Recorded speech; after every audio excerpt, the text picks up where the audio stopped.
এখানে একটা বড় সড়ো অ্যাক্সিডেন্ট হয়ে গেছে। যে অ্যাক্সিডেন্ট হয়েছে সে নাই, তার গাড়ি পড়ে আছে। ভাই এই কারণে বলি গাড়ি কেউ জোরে চালায় না, ঠিক আছে? আজকে গাড়ি চালাবা, গাড়িটাই পড়ে থাকবে, তুমি আর এই দুনিয়ায় থাকবে না, ঠিক আছে?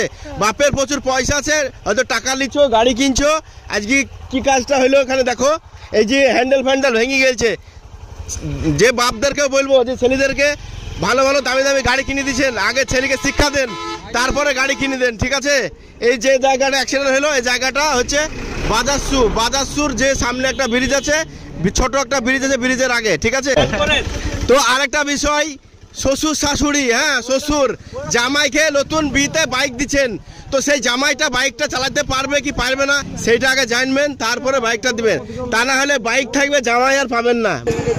বাইক জোরে চালাবা, সাবধানে যাও, অ্যাক্সিডেন্ট এই একা একা। অনেক দুঃখজনক একটা ঘটনা। আমি বাড়ি আসছিলাম, তো বাজারসুতে অ্যাক্সিডেন্টটা হয়েছে। তো বাইকে একাই ছিল, মাথায় কোনো হেলমেট ছিল না, হয়তো হ্যান্ডেল এখান থেকে ছেড়ে গেছে, হ্যান্ডেল এখান থেকে হাফ নাই। তো কাকাকে আমি জিজ্ঞেস করবো জায়গাটার নাম কি? এই জায়গা মানে বারাসুর টালিখোলা। বাজারসুর টালিখোলা। আচ্ছা, অ্যাক্সিডেন্ট হয়েছিল আপনার একা একাই না? আমি দেখি না, আমি গাড়ি এখনই আসছেন?